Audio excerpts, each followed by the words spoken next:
আমার উপরে টর্চার গেছে, অনেক টর্চার গেছে, বিভিন্নভাবে আমি মার খেয়েছি, আমাকে হত্যা করা হচ্ছে। সো এটা টাফ ছিল।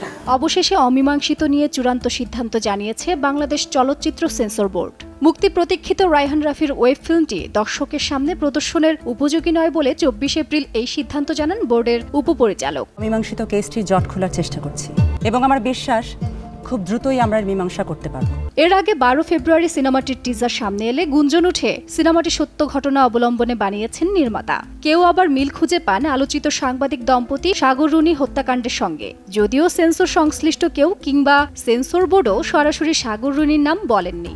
মানুষ এটাকে রিলেট করছে সাগর রুনির সাথে, তাই তাদের ধারণা এটা সাগর রুনির গল্প।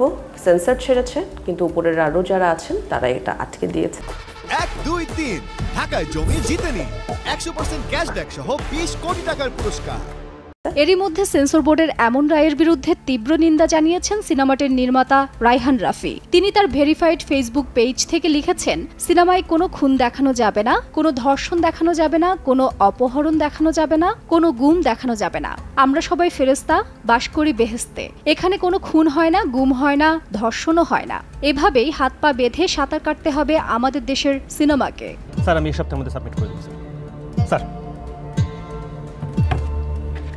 জানা গেছে সিনেমায় আছে নৃশংস খুনের দৃশ্য।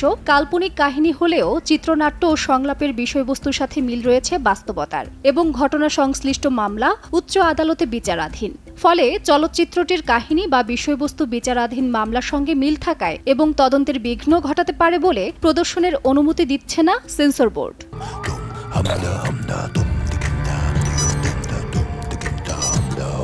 সেন্সর বোর্ডের চিঠিতে বলা হয়, গত 3 মার্চ আবেদনের পরিপ্রেক্ষিতে সিনেমাটি পরদিন বোর্ডের সদস্যরা পরীক্ষা করেন। এরপর সেটি অধিকতর যাচাই বাছাইয়ের জন্য 22 এপ্রিল বোর্ড সদস্যরা পুনরায় পরীক্ষা করেন। এরপর যাচাই শেষে বোর্ড সভায় চলচ্চিত্রটির বিষয়ে বিস্তারিত আলোচনাও হয়। 1, 2, 3 ঢাকায় জমি জিতে নিন 100% ক্যাশব্যাক সহ 20 কোটি টাকার পুরস্কার।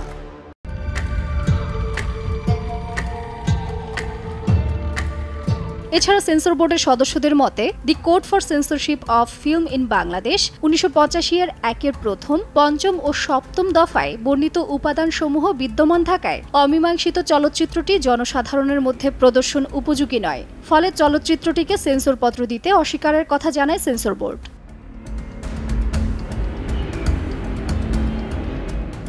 তবে সিনেমাটির সঙ্গে সংশ্লিষ্টরা চাইলে আপিল করতে পারবেন বলে জানিয়েছেন সেন্সর বোর্ডের উপপরিচালক। আপনারা আমার পাশে থাকবেন, আমি জানি আপনারা পাশে থাকবেন, আমি জয়যুক্ত হব, কারণ আপনারা।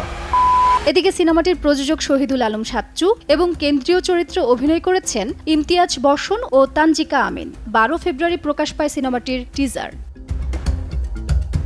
তাজরিন রিকা, সময় সংবাদ, ঢাকা।